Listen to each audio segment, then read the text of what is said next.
दोस्तों, 10 अप्रैल 1988 को इतवार की सुबह 9:50 पर जुड़वां शहर रावलपिंडी और इस्लामाबाद जोरदार धमाके से लरज उठे। अभी लोग धमाके की वजह जानने की कोशिश कर ही रहे थे कि हर तरफ से इन पर रॉकेटों और मिसाइलों की बारिश होने लगी।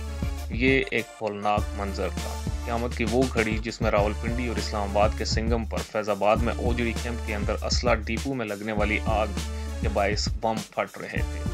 मिसाइल और रॉकेट उड़ उड़ कर दोनों शहरों के मुख्तलिफ हिस्सों में गिर कर तबाही फैला रहे थे। सड़कों पर मौजूद लोग पनाह की तलाश में भाग रहे थे। किसी ने इसको इंडियन हमला करार दिया तो किसी ने कहा कि इसराइल ने अटैक किया है।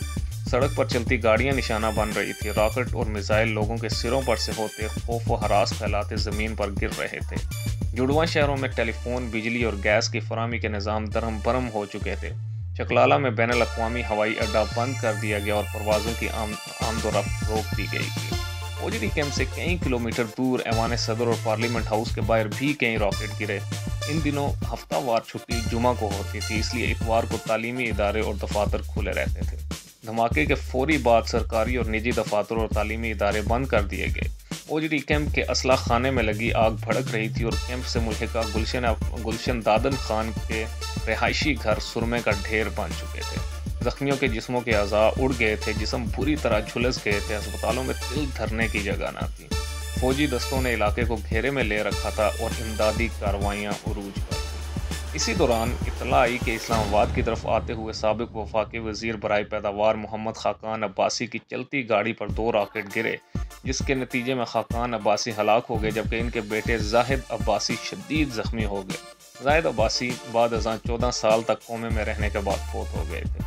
ओजड़ी कैंप से कई किलोमीटर दूर ऐवान सदर और पार्लियामेंट हाउस के बाहर भी कुछ मिसाइल गिरे। फैज़ाबाद के मुकाम पर वाक़े ओजड़ी कैंप से कई किलोमीटर दूर पाकिस्तान टेलीविज़न के अकाउंट्स के शोबे में खिदमात अंजाम देने वाले मोहम्मद जावेद PTV हेडक्वार्टर की 4थी मंजिल पर थे।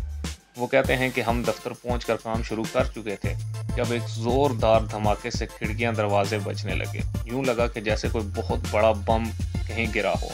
इसके बाद पै दर पै धमाके होने लगे। हम लोग अपने दफ्तर की सीढ़ियों के रास्ते बाहर की तरफ भागे। हर तरफ खौफ की फ़िज़ा थी। हर आदमी इंडियन हमले की बात कर रहा था कि बड़ा फ़िज़ाई हमला कर दिया गया है, जिसकी वजह से हर तरफ रॉकेट और मिसाइल गिर रहे हैं। हमारे दफ्तर के अकब में सरकारी फ्लैट्स भी थे, जहां पर एक रॉकेट आकर लगा, जिससे ज़ोरदार धमाका हुआ और हमारे दफ्तर के कुछ साथी PTV की इमारत से निकलकर सामने मारगला की पहाड़ियों के ट्रेल 5 की तरफ भाग खड़े हुए। इनका ख्याल था कि वो एक महफूज जगह होगी।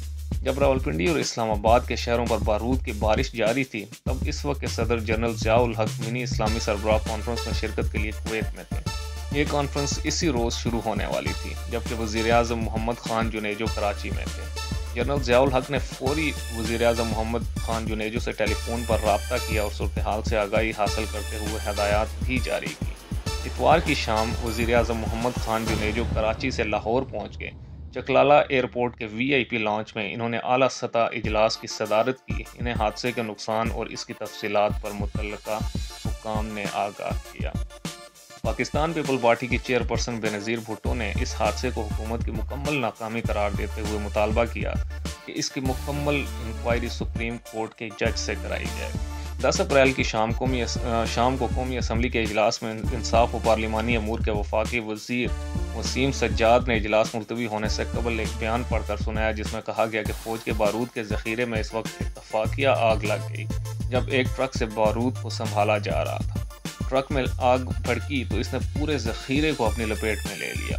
इस वाक़े में 58 से ज़ायद अफराद हलाक और 800 से ज़्यादा ज़ख्मी